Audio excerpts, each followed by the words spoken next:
சொன்னால் ஒரு ஐயா விஜயகாந்தை பற்றி சொல்லும்போது சரிதான், தமிழன் தமிழன் இவன் தான் தமிழன். அந்த பாட்டு கொஞ்சம் வலியாக தான் இருந்தது. அவருடைய இறுதி ஊர்வலம் போகும்போது அந்த பாட்டை திருப்பி போடும்போது ரொம்ப இதாக இருந்தது. அவ்வளவு சிறந்த ஆற்றலாளர்கள்லாம் இங்கே இருக்கிறாங்க. என்னுடைய குரு, அவரை பற்றி நான் சொல்லணும். நாங்கள் பசும்பன் படத்துக்கு நான் கதை வசனம், எனக்கும் எங்கள் அப்பாவுக்கும் சண்டை வராத நேரங்களே இல்லை. அப்போ பஞ்சாயத்து செய்த பஞ்சாயத்துதார் அவர் தான். என்ன எழுதி கொடுத்தாலும் தாளை தூக்கி தூக்கி கீழே போட்டுருவாப்புல. சார் அது படிக்கிறதுலாம் கிடையாது, அப்படின்ட்டு. நான் ஒன்றும் இல்லை, பதறதில்லை, எடுத்து பொறிக்க அப்படியே வச்சுருப்பேன், போய் உட்காந்துருவேன். எல்லோரும் பெரிய பெரிய நடிகர்கள், நான் நீண்டு பையன் ஒரு பேட செட்டு இது பண்ணிட்டு சின்ன பையன் உட்காந்துருப்பேன். திடீர்னு இந்த இடத்துல சித்ரா, இங்கே சிவா ஒரு இது பண்ணும், ராதிகா இங்கேருந்து வரணும், இங்கே ஒரு இது வேணும், எங்கே அந்த பையன்? நான் எங்கேயாவது உட்காந்துருப்பேன் தேடி. சிஷியா இங்கே வா அப்படின்னு. இன்னும் என்ன உங்கள் அப்பா வந்து வசனம் கேட்குறாரு, இங்கே வாங்க. என்னப்பா வேணும்? இங்கே 2 பேரும் பேசணும். இந்த இருக்குப்பா. அப்போ அது இதாப்பா நீங்கள் கீழே சத்து முன்னாடி தூக்கி போட்டி இல்லைப்பா, அதுதான்ப்பா. ஐயோ, ஒரு தடவைலாம் இப்படி தூக்கி போட்டார். நான் கடைசியாக வெறும் இந்த இது தான் இருந்தது, அதை தூக்கி கீழே போட்டு நடந்து சென்னைக்கு கிளம்பிட்டேன். பொள்ளாச்சியிலேருந்து நடந்தே போகிறேன்ட்டு. திருப்பி வாட உங்கள் அப்பா பற்றி புது சண்டைக்கு இருந்தா என்னடி வா வா வா வா அப்படி கூட்டி போய் பல தடவை. அதுலேருந்து என்னுடைய குரு. இல்லைன்னா பாதி படத்துலேயே போயிருப்பேன் ஊருக்கு.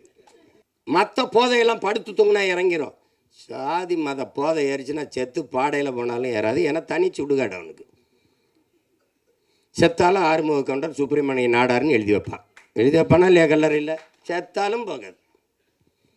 இந்த சாதி ஒரு சமூக நோய். குறிப்பாக எங்களுக்கு தமிழ் தேசியர்களுக்கு வந்து பெருநோய். இந்த மண்ணில் பிறந்த ஒரு பெரிய புரட்சியாளன் எங்களுடைய அண்ணன் தமிழரசன் அவர்கள் எழுதுகிற, டேய் சாதி மதம் சாராயம் இது 3 வந்து தமிழ் தேசிய அரசியலின் மிகப்பெரிய பகைவங்கிறது. மதம் சாதி போதை இருக்க பெரிய கொடிய நோய்டாங்கிறது. அது என்ன சொல்ல? இப்போ தேர்தலில் நம்ம வேலை செஞ்சு போவேன், எல்லாம் சரின்னு விடும். என்னதானாலும் நம்ம சாதியை விட்டு கொடுக்க முடியாதுலன்றான். அவனுக்கு மொழி செத்துச்சு கவலைப்பட மாட்டான், அவனுக்கு இனம் செத்துருச்சு கவலைப்பட மாட்டான், ஆறு செத்துருச்சு கவலைப்பட மாட்டான், மலை களவு போகுது கவலைப்பட மாட்டான், வளம் திருடு போகுது கவலைப்பட மாட்டான், உரிமை பறி போகுது கவலைப்பட மாட்டான். எது செத்தாலும் சரி, தன் சாதி செத்துறக்கூடாது. அப்படி நினைக்கிற ஒரு கூட்டத்துக்கிட்ட 2 காதலர்கள் சிக்கிக்கிட்டா என்ன நிலைமை? அதுதான் கதை. ஒரு பேரன்பை ஒருத்தன் வைக்கிறான், அந்த பேரன்புக்கு பிரச்சனை. அந்த அன்பை சிதைச்சவனை ஒழிக்கணும்னு நினைக்கிறான், பெருங்கோபம். இதுதான் படம். சரிதானே வை? ஆமாம் ஆமான்ட்டாப்ல. ஒரு சிறந்த படைப்பு. இதில் என்னுடைய தங்கரவர்கள் குறிப்பிட்டது மாதிரி பெரிய எங்களுக்கெல்லாம் அந்த வாய்ப்பு கிடைக்கல. நாங்கள் அவருடைய பெரிய அன்பு பிள்ளைகளாக இருந்தும் நான்லாம் முதல் படத்துலேயே அவரோட இணைந்து வேலை செய்யணும்னு நினச்சேன். அந்த வாய்ப்பை பெற முடியல. தங்கர் கூட அழகிலாம் வேலை செஞ்சிட்டார். ஆனால் முதல் படத்திலே தம்பி சிவபிரகாஷுக்கு அந்த வாய்ப்பு கிடைச்சிருக்குது பெருசு. எங்கள் அப்பா இளையராஜா அவர்களோட பணியாற்றுறது. ஒரு இசை ஞானி அப்படின்னு சொல்கிறதெல்லாம் ரொம்ப குறைவு. இது ஏன் அவர் இசை ஞானியாக இருக்கணும்? அறிவு என்பது அறிவது, ஞானம் என்பது உணர்வது. இசையை அறிய முடியாது, உணரணும். அதனால் அவரை இசை ஞானி என்று ஐயா கருணாநிதி அவர்கள் வச்சு அழைச்சதுனால அது இசை ஞானின்னு வந்துட்டுது. அதையும் தாண்டி அவரை சொல்லணும்னா அவர் இசை இறைவன், இசை அமைப்பது இசையமைப்பாளர், இசையை அருளுவது. ஒரு இறைவன்கிட்ட போய் என்ன வேணாலும் கேட்பான் பாருங்கள். இந்த தேர்வில் நான் வெற்றி பெற்றணும், எனக்கு அதிக மதிப்பெண்களை கொடுத்துரு, எனக்கு கை காலுக்கு நல்ல சுகத்தை கொடுத்துரு, எனக்கு நிறைய மூளையை கொடுத்துரு, எல்லாம் என்ன கேட்டாலும் கொடுத்துருன்னு நினைக்கிறான் பாருங்கள். அப்படி கொடுக்கும்னு நம்பிக்கை உள்ள ஒன்றுக்கு பேர் இறை என்று வச்சோம். நீ என்ன வேணாலும் கேளுங்க, தந்துடுவார். அப்போ இங்கே கிராமத்தில் இப்படி ஒரு பாட்டு போடுவார். நீங்கள் வேணால் பாருங்கள், உலகத்தில் இப்படி ஒரு இசை அறிவு கொண்ட, இசை ஆற்றல் கொண்ட ஒரு மேதை, பீத்தவான், பால்மரியட்டு, மோசாட்டு எல்லாம் சொல்லுவாங்க, கொண்டு வந்து எங்கள் ஊர் படத்துக்கு ஒரு 2 மணி நேரம் பின்னணி இசை வாசின்னு சொல்லுங்கள், தெரிஞ்சிடும் யாரும் பெரிய மேதைன்னு. என்ன முத்துராஜ், போட்டு வாசிக்க சொல்லுங்கள். தளபதின்னு ஒரு படத்தை எடுத்துக்கிறங்க. ஒரே இசையமைப்பாளர், ஒரு மியூசிக் கம்போசர், ஒரு இசையமைப்பாளர் ஒருவரே இந்த படத்துக்கு இசையமைச்சிருக்காரு, இந்த பாடல்களை உருவாக்கியிருக்காருன்னு யாராவது ஒத்துக்கிட்டா சொல்லுங்க. எடுத்த உடனே ஒரு பாட்டு, சின்ன தாயவள் தந்த அந்த பாட்டு போகும். கொஞ்சம் நேரம் அடி ரக்கம்மா கையை தட்டு சாங்கு சக்கு சக்கு சக்குன்னு போகும். அதில் வந்து தேவாரத்திலிருந்து ஒரு இதை போடுவார், கும்பிட்ட குரு ஒரு போடுவாங்க, சோபனா அறிமுகத்துக்கு ஒரு இதை போடுவார். திருப்பி காட்டுக்குயில் மனசுக்குள்ளே பாட்டுக்குன்னு ஒன்று போகும். தின்னு சுந்தரி கண்ணால் ஒன்று போ, யமுனையாற்றிலே ஈர காற்றிலே, குட்டியா பீத்தவான் வா, மோசாட்டு வா, பால் மறிட்டு வா, போடுற அப்படி 7 பாட்டு போட்டு விடா பாப்பா, சேதறிடுவான். யமுனை ஆற்றிலே ஈர காற்றிலே கண்ணனோடுதான் பேட, இவர் தான் சங்கு சக்கு சக்கு சக்கு, அதான் அவர் தான் கம்போசர். காட்டுக்குயில் மனசுக்குள்ளே பாட்டுக்கு அதான் கம்போசர். திருப்பி ஒருத்தர் சுந்தரி கண்ணாலூர், அது எல்லாம் ஒரே ஆளுன்னு சொல்லி எவனாவது உலகத்தில் நம்பிட்டானா என்னை கேள்வி. அது எங்காலால் தான் முடியும். இப்போ டோனி சிறந்த ஆட்டக்காரர் தான், ஆனால் அவருக்கு சென்னை சேப்பாக்கம் மைதானம் தான் சரியாக இருக்கும், மற்ற இடத்துல சரியாக ஆட மாட்டார். அப்படிலாம் இல்லை, எங்கால எந்த திடலில் விட்டாலும் அடிப்பார். நீ இது ஹோம் பிச்சும்பா, இது ஹோம் கிரவுண்டுலாம், எங்கள் அப்பாவுக்கு எல்லா கிரவுண்டும் ஹோம் கிரவுண்டு தான். நீ நகைச்சுவையாக படம் எடு, நீ எதாவது எடு, எல்லாத்துக்கும் இசை கொடு. இது ஒன்றும் வேணாம். நீ என்ன நாயகன் படத்தை திருப்பி நான் சொல்கிறேன், அந்த சீமா சொன்னதுக்காக ஒரு தடவை பண்ணு. எடுத்த உடனே ஒரு சின்ன பையன் அவங்க அப்பா தொழிற்சங்கத்தில் போகிற கொண்டுருவாங்க, இங்கேருந்து கருவிக்குள்ளேருந்து, அதை ஃப்ரம் தி கேமராங்கிறது, இங்கேருந்து ஓடுவான் ஒரு சின்ன பையன். ஓடும்போது தூத்துக்குடியிலேருந்து ஓடும்போது அப்படி தென்பாண்டி சீமையிலே தேரோடு வீதியிலே மான் போல வந்தவனே யாரடிச்சார், அந்த பாட்டுக்கு தாளம் இல்லை, வெறும் புல்லாங்குழல் தாரதாரி. அப்படியே போய் பொழுது அடைஞ்சிடும், பொழுது விடியும் மும்பையில் படுத்து கிடப்பான். இதையெல்லாம் எங்கள் அப்பாட்ட சொன்ன வச்சுக்க, டே நீ எதையுமே மறக்க மாட்டேங்கிறாயிடா. இல்லைப்பா, மறக்கிறதுக்கா பார்க்குறது. இது ஒரு இது இசையே இல்லை. அண்ணன் கமலஹாசன் வந்து இந்த பிள்ளைகள்லாம் அப்படி ஒரு கொசு வலைக்கு கீழே படுத்துருக்கும்போது அப்படி தென்பாண்டி சீமையில் தேரோடு வீதியில், அது அண்ணன் குரலில் வரும். அந்த கமல் அண்ணன் பாடும்போது அதுக்கு தாளம் போட்டிருப்பாப்புல, நல்ல தாளம், தபேலாலாம் வாய்ச்சி போவாப்புல. இது அப்பப்போ வரும்போதெல்லாம் தபேலா போயிட்டே இருக்கும். கடைசி எங்கள் அண்ணன் செத்துருவாப்புல, சுட்டுருவான். அந்தவன் செத்து இப்படி விழுந்த உடனே அந்த கோட்டை சரிஞ்சிருச்சு, அந்த பேரரசு இடிஞ்சிருச்சு, அழிஞ்சிருச்சு. இப்போ தென்பாண்டி சீமையிலே டங் முரசு அதிருது. உலகத்தில் இப்படி ஒரு இசையமைப்பாளர் காட்டுறான், உலகத்தில் இப்படி ஒரு இசையமைப்பாளர். அவர் ஒரு திரைக்கதை, இவன் என்ன ஒரு திரைக்கதை எழுதுறான், வசனம் எழுதுறான். அவர் தனியாக உட்காந்து ஒன்று எழுதிட்டு இருப்பாப்புல. இப்போ நான் சொல்கிறது உங்களுக்கு இதை மணிரத்னம் ஐயா வந்து சொல்லி வாங்கியிருப்பாருன்னு நினைக்கிறீங்களா? இந்த இடத்துல தவேலா போடுங்க, இந்த இடத்துல வெறும் புல்லாங்குழல்லே போங்க, அங்கே வந்து அவர் இறந்துட்டார், அவ்வளோதான், கோட்டையே சரிஞ்சு விழுந்துருச்சு. அப்போ முரசு அதிர்தான், தென்பாண்டி சீமையிலே டங் தேரோடு வீதியிலே டங். இந்த மாதிரி இங்கே போய் பாருங்க. அவர் சொல்கிறதுக்கு என்ன இருக்கு, எத்தனாயிரம் பாட்டு, ஒவ்வொன்றும் அப்படி தான். இதுதான் எங்கள் இளையராஜா. அதனால தான் இசை இறைவன், இசையை அருள்வார். இன்றைக்கெல்லாம் ஒரு என்ன நடக்குது, பாட்டுக்கு மெட்டமைச்சிக்கிட்டு இருக்கோம். அது ஆங்கிலத்தில் கம்போசிங். 4 மாதம் 3 மாதம் 6 மாதம் அது வந்து வரும்போது வரும். எங்கள் தங்கருக்கு விஜித்துன்னு பேர் வந்த மாதிரி வரணும், ஒரு மெட்டு வரணும் இல்லையா, அப்படி வரணும். ஆனால் எங்கால் எப்படி தெரியும்ல, இங்கே இருங்கங்க, காலையில் ஒரு பாடல், மாலையில் ஒரு பாடல் பதிவு பண்ணி அனுப்பிடுவோம்ல. இப்போ சின்ன தம்பி பாடல்லாம் எவ்வளோ புகழ் பெற்ற வெற்றி பாட்டு, எவ்வளோ நேரத்தில் இசையமைச்சிரு மெட்ட அமைச்சிருப்பாருன்னு நினைக்கிறீங்க? அரை மணி நேரம் தான், அரை மணி நேரம் தான். அடுத்தாலாம் சொல்கிறதுக்கு இல்லை, நான் தான் இருந்திருக்கேன். நான் எங்கள் அப்பா மணிவண்ணனுடைய இணை இயக்குனர், அவர்கிட்ட பெட்டி வச்சுக்கிட்டு நின்றுட்டு இருந்தேன் நான்.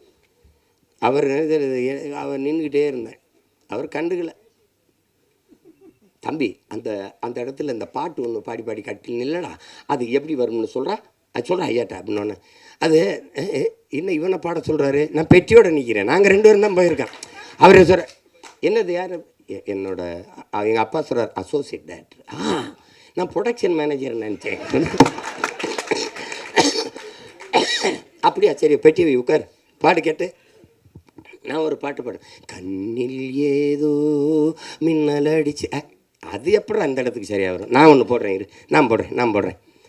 இந்த பாருங்க, நீங்கள்லாம் நம்புங்க ஏங்க, என் குலதெய்வ வீரகாமாகாளி ஆணையாக சொல்கிறேங்க, சத்தியமாக இந்த பாருங்கள், இப்படி போடுறாப்புலுங்க, இப்படி போடுறாப்புல.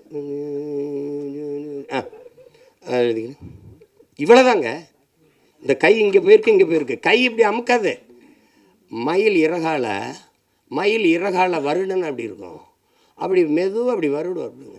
அந்த கட்டையை விரலை வச்சு கொஞ்சம் இப்படி வந்துட்டு, சங்கிலியை போட்டோம் தங்க கிளிக்கு சங்கிலி தான் போடணுமே.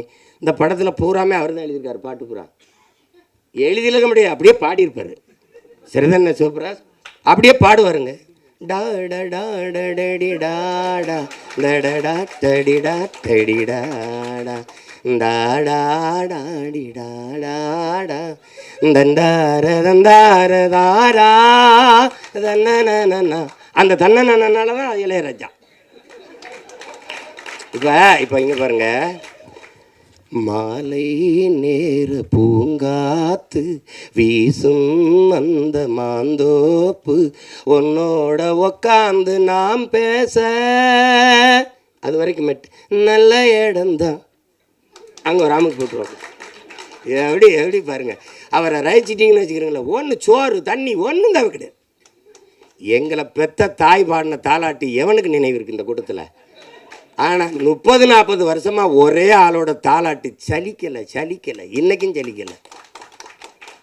இப்போ என் தம்பி இந்த மிஸ்கின் ஒரு படம் எடுத்தான், எது சைக்கோன்னு ஒரு படம், அதில் என்னமோ தம்பி உதயநிதி ஒரு இதை வச்சுக்கிட்டு பாடுறாப்புல. அதில் ஒன்று நினச்சி உருகி போனேன் மெழுகா. யாரா இருந்தாலும் யாரா விட, இன்னைக்கு யாராவலோ என்னை தீண்டும் காற்றின் விரலோ, யாராவலோ தாலாட்டின் தாயின் குரலோ, ஒன்ன நினச்சி உருகி போனேன் மெழுகா, நெஞ்ச ஓதச்சு பறந்து.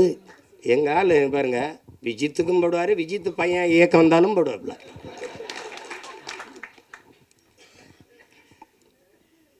அது வரும். எப்போவாது அரிதான அவதாரங்கள். எப்படி இலக்கிய உலகில் பாரதி வந்தானோ அது மாதிரி இசை உலகில் எங்கள் அப்பா இளையராஜா. அது ஒரு வரம். அதனால் இசை இறைவனின் ஆசி பெற்ற ஒரு படம் இது. அதனால் இது ஒரு மாபெரும் வெற்றி அடையணும். நான் உளமாற வாழ்த்த வந்திருக்கேன். நான் இது ஏன்னா எங்கள் விஜித்தோட படங்கிறதுனால தங்கர படம் எடுத்து கூப்பிட்டா போயா வேலை இருக்குது எனக்குன்னு போயிருப்பேன். அது அவர் தெரியும், சிரமந்தான். இப்போ போய் 3 நாள் ஆச்சு இப்படி சுற்றிட்டு திரிஞ்சு, காலையில் இன்னும் ஓடணும். அது ஆனாலும் இந்த விழாவும் இந்த நிகழ்வும் எனக்கு ரொம்ப முக்கியமானது. அது நான் அரவிந்து தான், எங்கள் அரவிந்து அவன் தான் இந்த வேலையை செய்ய ஆரம்பான்னு நினச்சேன் நான். ஆனால் விஜித்து வந்திருக்கேன். நான் இவ்வளவு விஜித்திட்ட எதிர்பார்க்கலை. ஒரு முதிர்ந்த நடி எங்கள் அண்ணன் சந்திரசேகர் இருக்காங்க. அவங்க அந்த பாலைவனச்சோலையில் நடித்த போது அவ்வளவு இதாக இருக்கும். அந்த உரையாடலை வெளிப்படுத்துகிற ஆற்றல், அந்த இதெல்லாம் உடல் மொழியெல்லாம் ரொம்ப மென்மையாக அதை மாதிரி நடிச்சிருக்கான். அது முதல் படம்னு சொல்ல முடியாத அளவுக்கு நடிச்சிருக்கான் விஜித்து. பாராட்டுகள்.